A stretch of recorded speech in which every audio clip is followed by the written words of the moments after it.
Gold and silver, and you and I are chomping at the bit as to what the Federal Reserve is going to do. We're going to talk about that in this video and two possible incomes for gold and silver, and you should not expect much. That is the preface to what I'm going to be talking about in this video as we explore.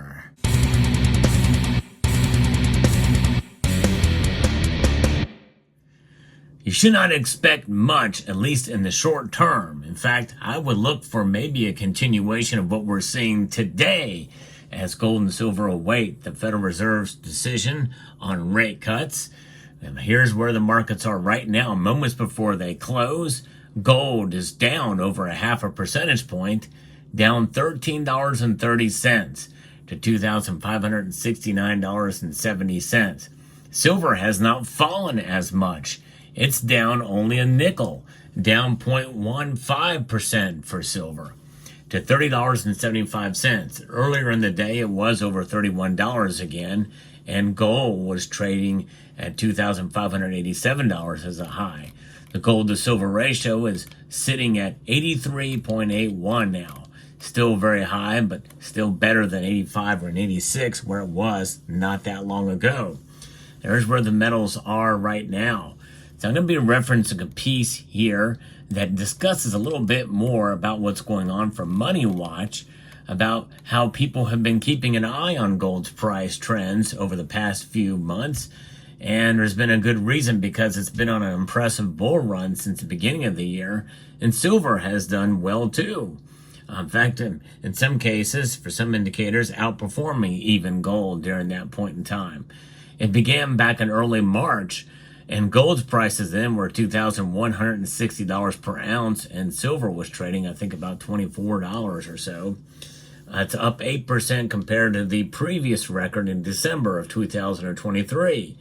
But it was quickly surpassed by subsequent peaks in April, May, August, and most recently on September the 16th, when the price climbed to above $2,584 per ounce. In fact, it did get up to $24.90 as its top high price.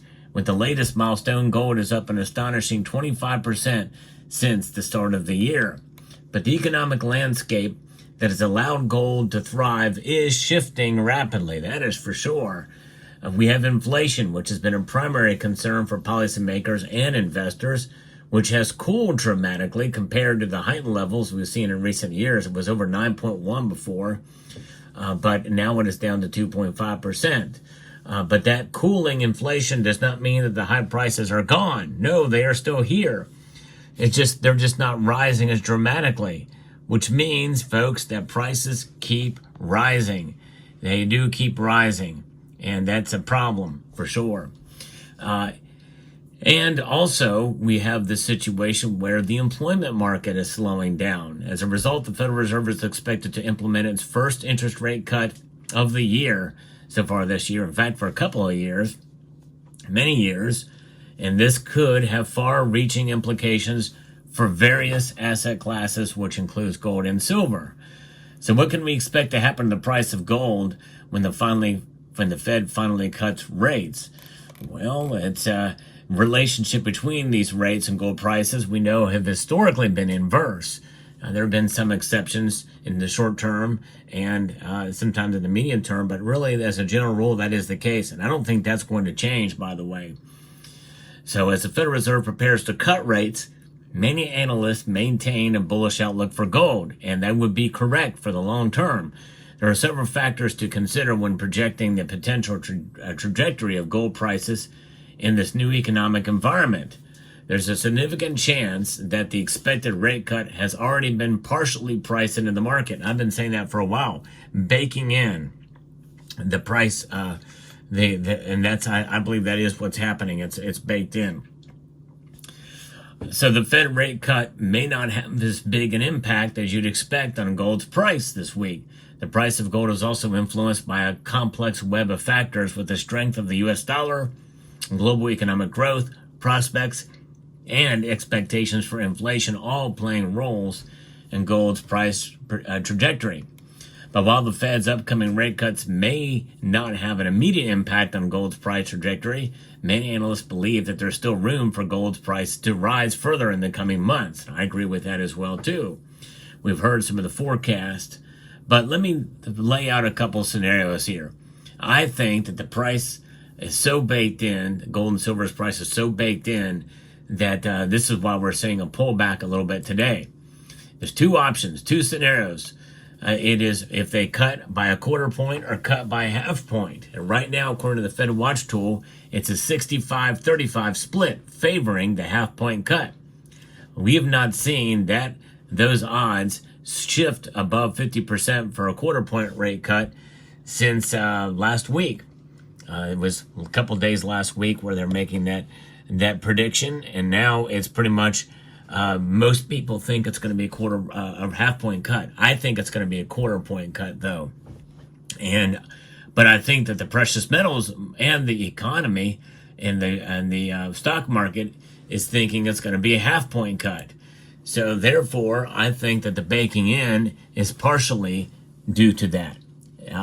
So if they were to cut rates by a half a percentage point, I think we will see gold and silver reverse some of the losses that we're seeing today, and that decision will come, I guess, tomorrow on the 18th.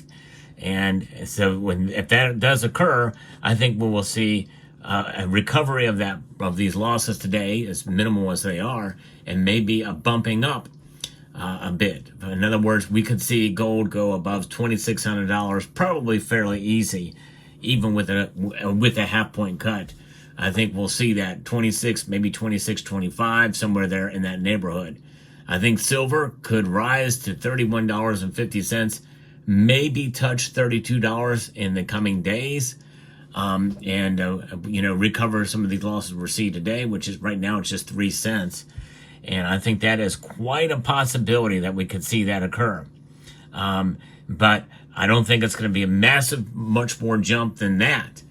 I think in due course, as we head into and digest these rate cuts at a half percentage point, 50 basis points, then we will start to see gold break out even more. In other words, the solidification, and we start to see it that here we are, we have the pivot. It is now, we're in a lower interest rate environment, and it's going to probably keep happening. And it did a doozy, a half point, that will bolster gold and silver because the dollar will weaken and become more attractive even quicker. And they'll be baking in new aspects of where the interest rates will be for many different aspects of the economy, and including mortgage rates and the like. So that is one situation that could occur. The other situation is, I think, more likely at this point, and that is a quarter point rate cut.